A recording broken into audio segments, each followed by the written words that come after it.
বলুন সেই তালডাংরা বাসীদের প্রতিশ্রুতি যে দেওয়া হয়েছিল সেটা কি আদতে পূরণ হয়েছে, কি বলছেন তারা নিজেরাই, শুনুন তাদের মুখ থেকে।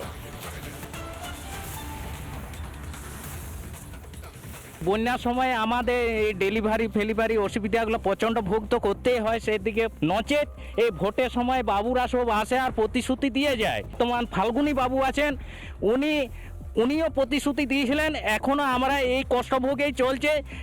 আপনাদের কাছে অনুরোধ, আপনারা যাতে এটা নেতাদের কানে তুলে ধরুন। স্কুল কলেজ হসপিটাল সব ওইখানে নদীর উপাসে, আর থাকতে হয় আমাদেরকে বাসকোপা গ্রামে 119 নম্বর বুথ। বর্ষাকালে থাকতে হয় ওইভাবে থাকতে হয়, হলে তালডাংরা যেতে হয় হেঁটে, বয়স্ক লোকের অনেক অসুবিধা।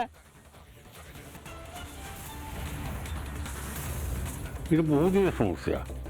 ভোট আসে যখন, তখন নেতারা আসেন, তারা নানা রকম ফাঁকা বলি আওয়ান ভোটটি কুড়িয়ে চলে যান সেই নবান্নে।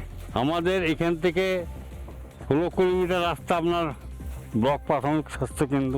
তাহলে আমাদের দুঃখের কথা নেতারা বুঝে কি? নেতারা ভোটটি নেওয়ার জন্য কত রকমের কায়দা কপচান বলি বলেন, কিন্তু এরা প্রতিশ্রুতির বান ছুটি দিয়েছে, কিন্তু কাজের কাজ কিছু হয়নি। কি আশ্চর্যের ব্যাপার না, যাদের ওপর মানে যাদের ভোটের ওপর ভিত্তি করে আপনি জয়লাভ করলেন, আপনি জিতলেন, আপনি সিটটা পেলেন, আপনি পজিশনটা পেলেন, তাদের কথাই আপনি ভাবছেন না।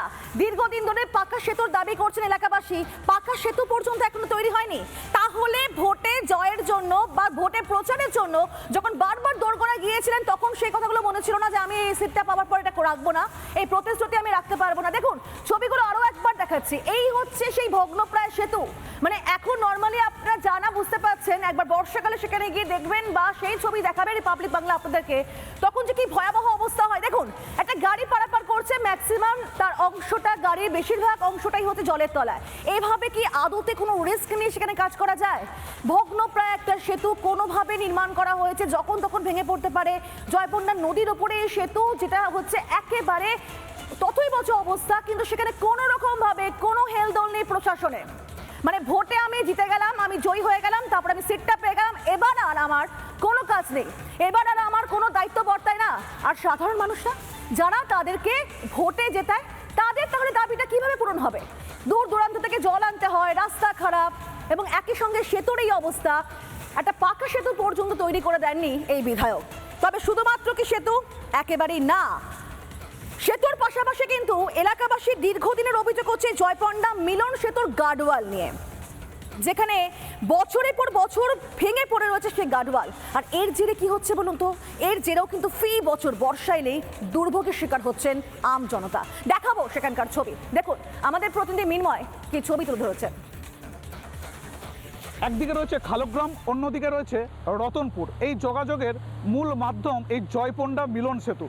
কিন্তু এই মিলন সেতুর যে বাস্তব ছবিটা তুলে ধরছি, বারবার ভোটের আগে প্রতিশ্রুতি দেওয়া হয় যে এই জয়পন্ডা খালের যে ব্রিজ রয়েছে, সেই ব্রিজ নতুন করে মেরামত করা হবে এবং এই যে গার্ডওয়াল ভেঙে পড়েছে সেই গার্ডওয়ালও নতুন করে তৈরি করা হবে। কিন্তু আজ পর্যন্ত সেই প্রতিশ্রুতিতেই রয়ে গেছে।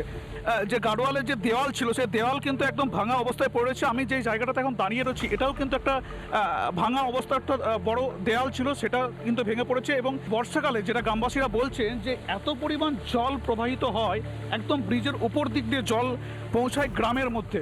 নদী থেকে ওঠার যে সিঁড়ি ছিল, এই সিঁড়ি দিয়ে কিন্তু গ্রামের মানুষ উঠতো এবং গ্রামের মধ্যে প্রবেশ করতো। কিন্তু এখন সে সিঁড়ি রয়েছে ঠিক কথাই, কিন্তু গার্ডওয়ালের কোনো অস্তিত্ব নেই। একদম যে জায়গাটা দেখাচ্ছি, যে গ্রামের দিকে এটা, অর্থাৎ এই গ্রামের দিকে কিন্তু আস্তে আস্তে ধস নিতে শুরু করেছে। একটা সময় আসবে যদি এই গার্ডওয়াল নির্মাণ না করা হয়, আস্তে আস্তে গ্রাম পর্যন্ত এই নদী কিন্তু আস্তে আস্তে বেড়ে যাবে। কিন্তু প্রতিশ্রুতি প্রতি বছরই মেলে, তার কারণ ভোট আসে ভোট যায়, প্রতিশ্রুতির বন্যা বয়ে যায়, এমনটাই কিন্তু এই গ্রামের চিত্র উঠে আসছে। বাঁকুড়া থেকে মৃন্ময় পান, রিপাবলিক বাংলা। এই হচ্ছে তালডাংরা বিধানসভা কেন্দ্র ছবিটা, যেখানে সেতু, পাকা সেতু নেই, অস্থায়ী সেতু তারই পারাপার করতে হচ্ছে এবং তাও ভগ্ন প্রায় দশা। সেখানে গার্ডওয়াল পর্যন্ত তৈরি করা হয়নি। তাহলে আদৌতে করেছেনটা কি বিধায়ক এই এতগুলো বছর ধরে? আচ্ছা একবার শুনুন আপনারা যে স্থানীয়রা কি বলছেন, শুনুন। 7-8 বছর ধরে ভেঙে পড়ে আছে, কোনো ব্যবস্থাই হয় নাই। আর বানের সময় আমাদের এই আমার সামনেই বাড়ি, আমার বাড়ির মধ্যে জল ঢুকে যায়। কোনোদিন এটা রিপেয়ারিংয়ের ব্যবস্থা হয় নাই, রিপেয়ারিং করাই হয় নাই। প্রতিশ্রুতি দেওয়া হয়েছে অনেকবার, কোনো কিছুই আসে নাই, মানে কাজের কাজ কিছুই হয় না। কাজের কাজ কিছুই হয়নি। তা এখন কি চাইছেন আপনারা? এখন আমাদের এই যাতে গার্ডওয়ালটা রিপেয়ারিং হয় আর একটু বাড়ানো যায় দূরত্বটা গার্ডওয়ালের, আর উপর নিচ দুদিকটায় বাড়ানো যেমন যায়। বর্ষাকালে কতটা আতঙ্কের মধ্যে থাকেন আপনারা? প্রচুর আতঙ্ক, মানে প্রতিটা এই গ্রামটা তো অর্ধেক ডুবে যায়। আর এইটাই আমাদের বাঁকুড়া যাবার মেন রাস্তা হচ্ছে এটাই। একদম অসুবিধা পড়তে হয়। যদি মেঘ ধরা বা জল হয়, বৃষ্টি হয়, তখন আমাদেরকে সারা রাত জেগে বসে থাকতে হয় যে কখন বানাইলে কখন আইলে, তখন গরু বাছুর নিয়ে আমাদেরকে পালিয়ে যেতে হয়। যখনই নদী বেশি জল হয়ে যায় তখনই আমাদের গরু বাছুর সার করলে পালিয়ে যেতে হয় পরের গ্রামেকে। আচ্ছা, এই গার্ডওয়ালটা যদি ঠিকঠাক করে দেওয়া হয় তাহলে মনে হয় সমস্যাটা মিটবে। হ্যাঁ, তাইলে কিছুটা সমস্যাটা মিটবে।